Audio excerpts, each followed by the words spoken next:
Hi everyone, welcome to Amateur Effects Reviews. I'm Theo. Today I'm playing the Meatbox by DOD. My signal chain for today is the Squire Classic Vibe 70s Precision Bass. Going into my Boss RC3 loop station, into my tuner, into the Meatbox, into my interface. There's no cab or amp sim, and I'll explain why in a little bit. But anyway, what you should know about this is the Meatbox is crazy, but also totally not crazy. The basic way of thinking about it is an analog octave down with two super steep filters that boost the low end at, I believe, don't know for sure, believe 30 hertz or 35 hertz and 60 hertz. Meaning that you can get super bassy low end frequencies that are akin more to, say, a synthesizer. I don't think you'd be able to get these tones with a normal octave pedal, or B, a regular bass guitar otherwise. If you were in the room and you had this going to an amp, you would feel it. In fact, you have to be very careful with how you set this, because if you blast it too hard, you could easily blow your speakers. So you have to be careful with it. It doesn't translate that well, I find, to doing a demo, because most of the stuff is almost subsonic. I'll give you some of my clean tone first, and I'll set up a loop.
So that's about it. I mean, I don't know.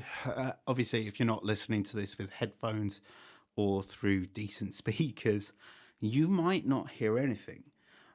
It's got its own dirt to it as well. You can hear it kind of overloading itself and getting really dirty. Like it's kind of got that fuzzy artifact to it, which is fine. As I said, it doesn't sound that impressive when you try and record it like that. But if I know that what a lot of people do is set this on their pedal board, but not going to the amp. They might actually set it with a DI going to the front of house at a gig, so you're actually going through the PA system that can actually handle that super low end. And that's probably what I'd recommend. Now that makes things a little more complicated for my setup than I'd want to do. I do love the Meatbox, but just because of kind of how weird it is. This is a reissue of, I think, a pedal they did in the 90s.